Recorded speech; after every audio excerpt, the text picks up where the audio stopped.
प्रश्न नंबर हमारा 11 है।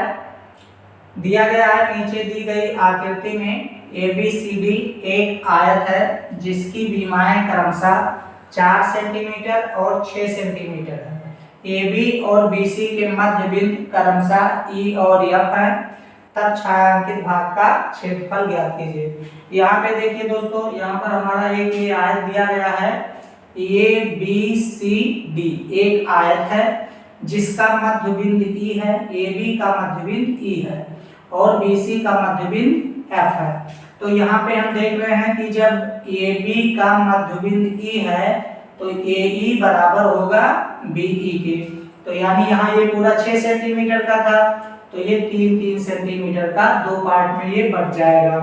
और इस साइड में हम देख रहे हैं BC जो है ये 4 सेंटीमीटर दिया गया था।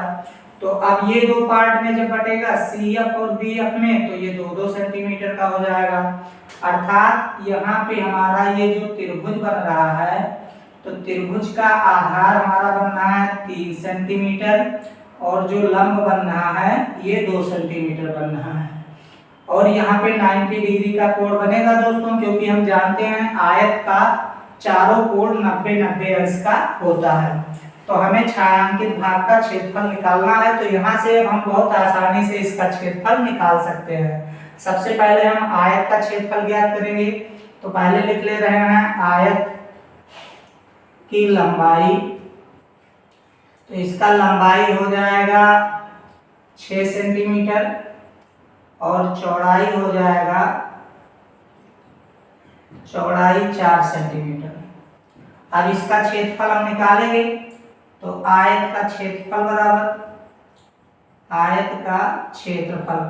अब आयत के क्षेत्रफल का सूत्र होता है लंबाई गुणे चौड़ाई, अर्थात 6 गुणे 4 बराबर ये हो जाएगा 24 वर्ग सेंटीमीटर। इतना इसका मान आ गया। अब ये दोस्तों यहाँ पे हमारा आ गया पूरे आयत का क्षेत्रफल आ गया है। जितना ये पूरा दिया गया है इसमें हमारा ये त्रिभुज भी शामिल है।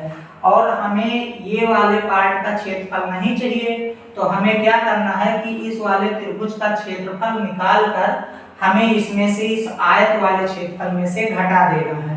तो हम जानते हैं कि यहाँ एक समकोण त्रिभुज बनता है तो हम इस समकोण त्रिभुज का निकाल लेते हैं क्षेत्रफल।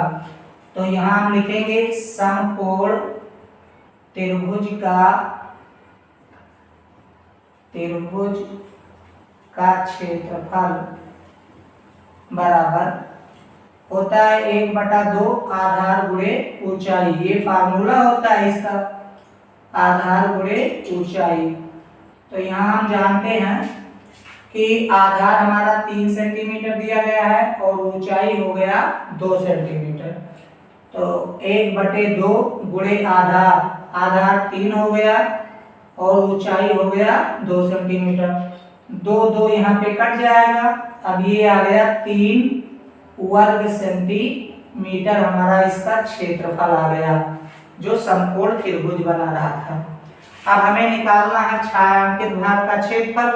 तो यानी यहाँ हम लिखेंगे छायांकित भाग का क्षेत्रफल बराबर छायांकित भाग का क्षेत्रफल बराबर।